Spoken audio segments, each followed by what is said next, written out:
This video is brought to you by The Other Way Marshall Consulting. Today, we're diving into a really critical shift in perspective, how to blend personal safety and self-defense into a single, powerful philosophy we call The Other Way. When you hear the words self-defense, what's the first image that pops into your head? For most of us, it's about fighting, right? It's this idea, really baked into our culture, that being safe comes from knowing how to handle yourself in a physical fight. But here's a thought. What if true safety, real safety, isn't about winning the fight? What if it's about making sure the fight never even has a chance to start? That one question changes everything. We have an analogy that I think just nails this idea. Think of it this way. Personal safety is all about preventing the headache in the first place. Self-defense, that's the medicine you have to take once the pain is already kicked in.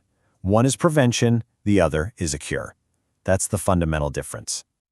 And this really breaks down into two core approaches, prevention versus reaction. Getting this difference is the absolute key to a smarter, much more effective way to think about your safety. So let's lay it out. Personal safety is proactive. It's the art of seeing trouble coming down the road and simply choosing a different path. Self-defense, on the other hand, is reactive. It's your last-ditch effort. And think about it. If you're only relying on your reaction, it means you're already in a dangerous situation. A situation that being proactive could have helped you avoid completely. We like to think of a complete safety strategy as being built on two pillars. You've got your foundation and you've got your backup. And these aren't separate things. They're designed to work together perfectly. So pillar number one is personal safety. This is your foundation. And just look at what's in here. Awareness, avoidance, de-escalation, and escape. Do you see the common thread? Every single one of these is about staying in control and dealing with a threat before it gets physical. This is without a doubt your most powerful line of defense. Then we have pillar number two, self-defense. This is the backup plan. You only go here when prevention has failed and a threat is right in your face.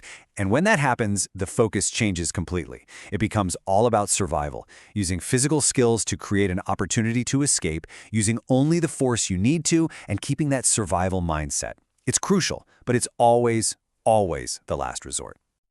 So, you see, the real question isn't about which pillar is better. True mastery, real skill, comes from integrating them into one single unified philosophy. And that brings us to the core of The Other Way. It's this unified approach. It's all about championing personal safety to prevent the fight, while also making sure you have the self-defense skills to win it if you absolutely have to. And let's be clear, winning simply means getting to safety. This isn't about memorizing 100 different techniques. The real goal is to cultivate a mindset of adaptability, to help shape free-thinking individuals who can look at any situation, figure it out, and respond effectively. Let me tell you a quick story. We had a student who, like many of us, used to walk through parking lots completely absorbed in their phone. They learned a new habit: pause and scan. One evening, they did just that and noticed two people just kind of lingering near their car. It just felt wrong. Instead of walking into a potential ambush, they turned around, went back inside the store, and asked for a security escort. That simple shift in awareness completely prevented a dangerous encounter. That is this philosophy in action. To learn more about how these principles apply to personal safety and to see our full range of training options, visit The Other Way Marshall Consulting at theotherway.biz. Okay, so we've talked through the theory. Now let's actually engage with this concept directly. Let's move from just talking about it to a quick, practical exercise in awareness. So, I want to invite you to join me in a very simple mental exercise. It's not complicated at all, but it's an incredibly powerful tool for starting to build that foundational skill of awareness. Okay, you ready? Step one, just pause right where you are. Take a deep breath. Step two, consciously scan your surroundings. Really look, listen, and just notice your environment. And for step three, identify one specific detail that you hadn't noticed before this very moment. That simple act of conscious observation. That is the very first step, the seed of proactive personal safety.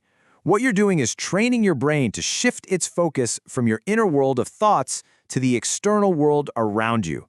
It's like a muscle. The more you practice, the stronger that awareness becomes.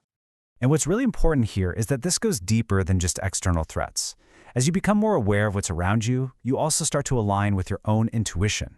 You resolve that internal conflict between being distracted and being present. And that is where true safety really begins.